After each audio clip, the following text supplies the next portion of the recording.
Ramadan. Assalamu alaikum wa rahmatullahi wa barakatuh, and welcome back to the studios.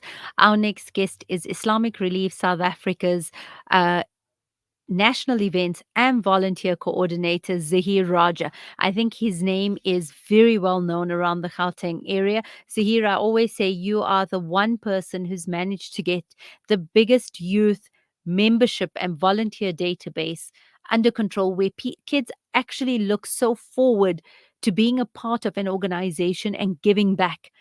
I have to ask you, what was your trick to doing this, or how did you get this right? I know it wasn't easy and I know it wasn't overnight. But first, welcome to the show and please go ahead. Assalamu alaikum wa rahmatullahi wa barakatuh. Jazakallah khairun, Sister Zaira. Ismail, alhamdulillah. To answer your first question, I think the most important thing is to be yourself, number one. And number two is to get the youth, and not just the youth, but to get the community to believe in what you do. And I think it's so important for us to just pass on the message. And that's what I do. To get the youth on board is to pass on the message of exactly what Islamic Youth does, how we started, the history, and just always be transparent and always make it known to them that every single thing they do is the reward, inshallah, for this world, but most importantly for the akhirah. Alhamdulillah. And I think, you have so much of buy-in. And the one thing that I love watching is there really is a huge sense of belonging to something bigger than anything else that they know around them. So they come there to the organization, and you really have given a sense of family. And I love that about Islamic Relief, because it truly is a sense of family when you do anything with the organization.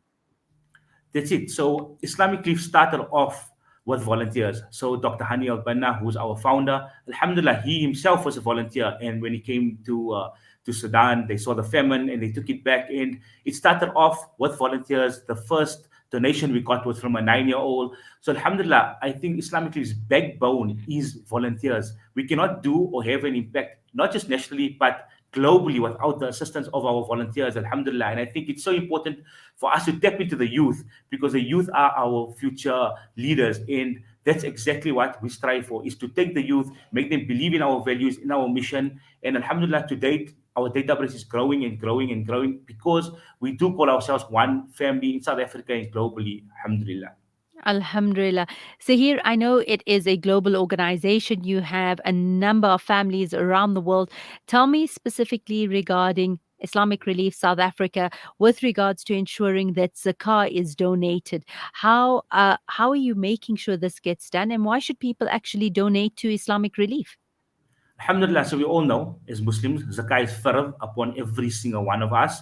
Once we reach a certain age and we're earning a certain amount of money, or we have certain possessions in our means, obviously this is above the threshold. So alhamdulillah, with Islamic Leaf, we accountable. So we are trusted to deliver zakah since 1984. This is 40 years of being trusted with spending zakah globally, and of course spending zakah nationally on Muslim families, on people in need, on sustainable projects that will assist Muslim people. And ownership is given to these families or to these people, alhamdulillah. So when it comes to Islamic Relief and spending zakah is we maintain our transparency, our accountability, and we also open up zakah in places like Gaza, Yemen, Syria, Afghanistan, where we give you an opportunity to spend your zakah on projects in the ummah, not just nationally but globally as well.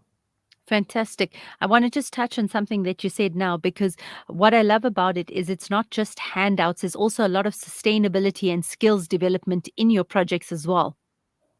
Yes, sustainability and skills development, like putting up goals in when you're doing this, we're actually giving ownership to the families, etc. So a lot of sustainable development, training up the Muslim families, etc., to do a certain skill, and then they obviously zakah is handed over to them to do whatever they feel they would love to do, whether to purchase the items, for example, if they train up to look after a bakery, for example, they then will purchase those items, because it's their zakah, so they can do what they want with it after it is handed over.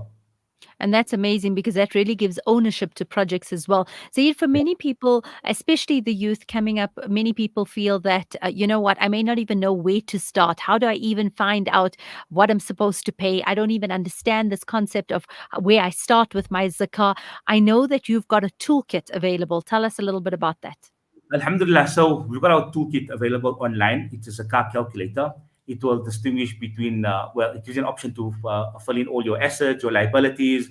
You just basically go onto our website to fill in all the information, what assets you got, what liabilities you got, what cash you got, what gold you got, what silver you got. And then this calculates your entire zakah and how much you have to pay, how much you owe towards your zakah, which is calculated over one lunar year from the day the wealth exceeds the sub threshold. Mhm. So I know that you guys have made your website very user friendly. The one thing I have to just say is you said you're giving out zakah for the last 40 years, and 40 years seems like a really long time until you said 1984, and many of us were born way before that as well. So we've been around, so we know what Islamic Relief is doing. You've got a very interesting website that makes it very user friendly, but how does it cater for people to be able to access the information they require? If I want to put my zakat to a specific project, do I just send it through, or is it guided onto on your website?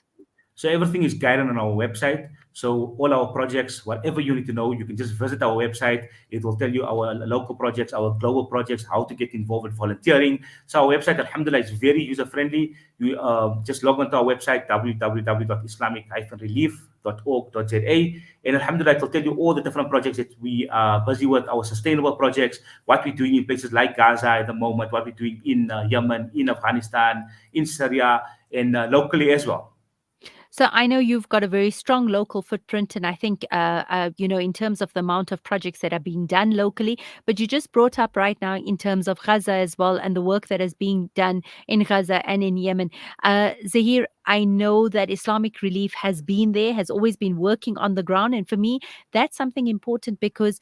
If you're not working on the ground, how are you even getting aid in? What are you doing on the other end? Where is the transparency? Where's the accountability? And these are questions as donors that we do want to ask. So I have to ask you, since you brought it up, tell us about the work that's being done by Islamic Relief in Gaza, and how are you getting aid in at a time when many people are actually struggling? So Alhamdulillah, with Islamic Relief, like you just mentioned, we have our own teams in Gaza. We've been present in Gaza since 1997.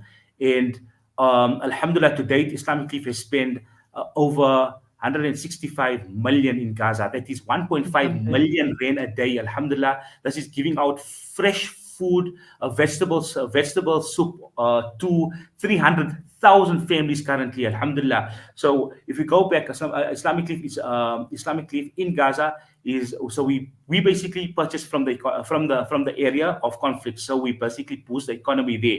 So whether we're in Yemen, whether we're in Afghanistan, whether we're in Sudan, wherever it is, we will always purchase from that country to boost the economy and to assist that country who was already Brilliant.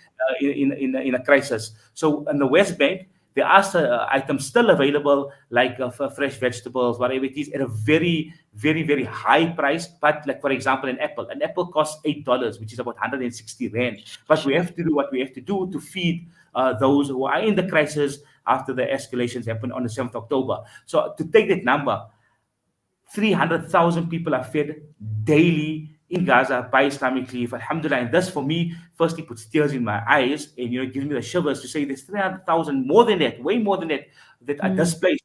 And we can do as much as we can. And we're trying to reach out to as many people we can in Gaza to give them seri, to give them iftar during this very trying times that they're going through. And Alhamdulillah, with our staff there, with again volunteers coming on board and assisting. In fact, 2, 3 days ago, we were able to source meat for them, and it was the first time after maybe 2 months that they got meat, 2, 3 months that they got meat, and this is giving out to see you seeing the kids who are lined up, Alhamdulillah, who are lined up waiting for the food. And I think our message is to our brothers and sisters that Islamic is in Gaza. We are making a difference. We're giving out meat. We are giving out.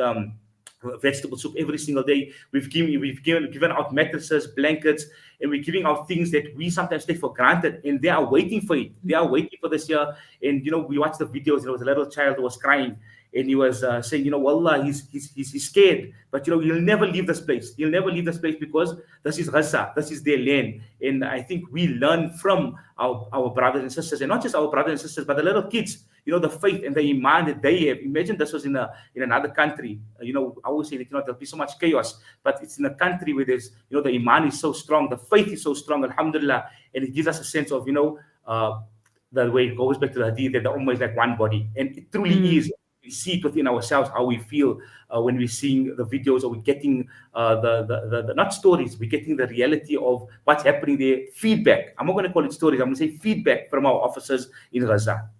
And I think what stands out for me and the way you just mentioned it now is that it's not just, oh, we're ticking a box, we're doing a handout, send us your money, we're giving it over. You've got a team specifically on the ground, working on the ground, doing the work, and you are honoring the people who are living there by raising the economy of the people that are there. You're not bringing in things from the outside and saying, oh, we'll send it to you.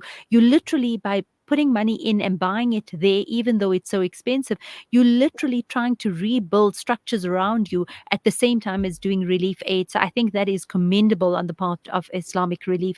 Zaheer, in keeping with what's happening in Gaza and the work that's being done, obviously this takes funds. Tell us about your fundraising campaigns and pledges that you have coming up in order to be able to manage these fundraising initiatives. Alhamdulillah, again, it goes back to our volunteers. We've been taking this initiative since the 7th of October, focusing on Gaza, going out and raising funds, doing events locally in the different areas. So, Alhamdulillah, we've got a volunteer basis set up nationally, and our volunteers are actually taking the initiative, going out to raise funds themselves. And with this, Alhamdulillah, we will be having different events in Johannesburg, in Durban, in Cape Town.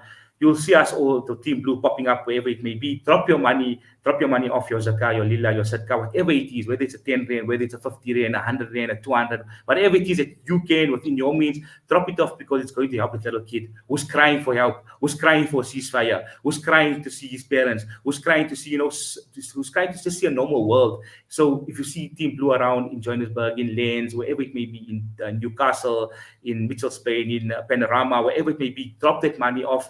Go to approach our staff member or the volunteer. They're all trained, alhamdulillah. Our volunteers are also trained to be able to answer your questions.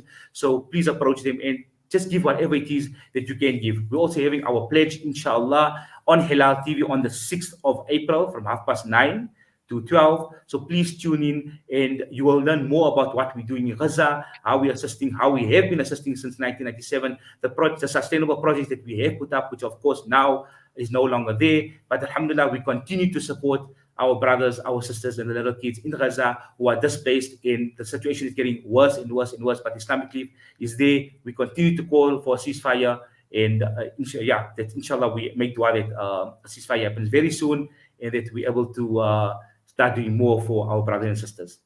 I mean, I think I always admire and the work of Islamic Relief, the transparency, the accountability, and the feedback that is always offered to every single donor with regards to donations that are put through. So, Zaheer, well done to you and Team Blue. As Zaheer mentioned, you'll be seeing them all around the country. Please do go and lend a hand, go and give of your money, because this is not just about giving in this world, it's about making an impact, and every donation makes a difference. We have no idea where the barakah in that donation comes in, that you change the lives of people around you.